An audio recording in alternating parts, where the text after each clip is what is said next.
आज कहानी भारत के सबसे महत्वपूर्ण और ऐतिहासिक हीरे कोहिनूर की। तो यदि हिंदू मान्यताओं के अनुसार देखें तो इसका सबसे प्रारंभिक साक्ष्य 5000 ईस्वी पूर्व का जाता है, जब इसे समयंतक मणि के नाम से जाना जाता है।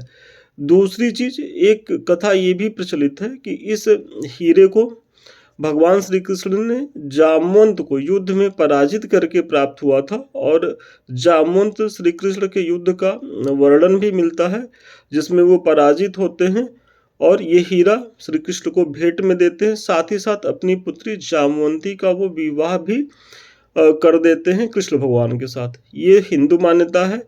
अगर ऐतिहासिक मान्यताओं के साथ आप जुड़ेंगे तो सबसे पहला इसका जो प्रमाण मिलता है कि ये हीरा दक्षिण के काकतीय राजवंश जो आंध्र प्रदेश में है, तो उसके अंतर्गत जो गोलकुंडा की खान थी वहां से इसकी प्राप्ति होती है, और ये काकतीय वंश के राजाओं के पास रहती है। लेकिन जब 1310 ईस्वी के करीब अलाउद्दीन खिलजी साउथ का अभियान करता है, तो ऐसे में ये हीरा जो है खिलजियों के पास आ जाता है, और खिलजियों से होते हुए ये तुगलक के पास आता है, तुगलक के पास लोदियों के पास जाता है, और अंतिम लोदी शासक जो इब्राहिम लोदी होते हैं, जब 1526 ईस्वी में पानीपत के प्रथम युद्ध में बाबर द्वारा पराजित किए जाते हैं, तो ऐसे में ये हीरा पुनः बाबर को प्राप्त होता है, और बाबर से ये हुमायूं को मिलता है। हुमायूं से जहांगीर के पास जाता है। जहांगीर की प्रिय पत्नी रहती है नूरजहां।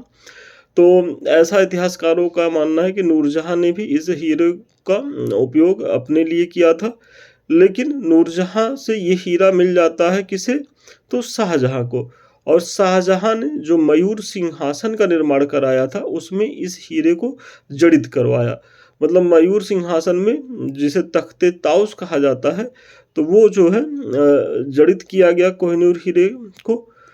लेकिन जब औरंगजेब की 1707 में डेथ होती है, उसके बाद जब मुगल सत्ता कमजोर पड़ जाती है, ऐसे में एक फारसी आक्रमण होता है नादिर शाह के नेतृत्व में 1739 में, और ये हीरा नादिर शाह जो है फारस ले जाता है।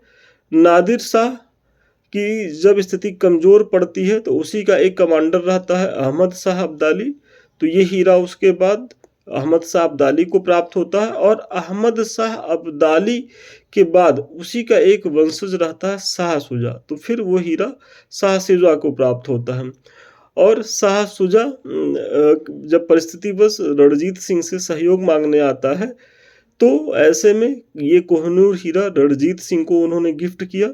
रणजीत सिंह से ये हीरा उनकी जो रानी रहती हैं जिंदन कौर, उन्हें मिलता है, और जिंदन कौर के माध्यम से ये हीरा किसके पास जाता है? तो अंतिम जो सिख शासक होते हैं दलीप सिंह, क्योंकि दलीप सिंह के बाद जो मुगल सारी जो सिख सत्ता होती है उसका अंत हो जाता है, और सिख साम्राज्य का विलय ब्रिटिश अंपायर में कर दिया जाता है।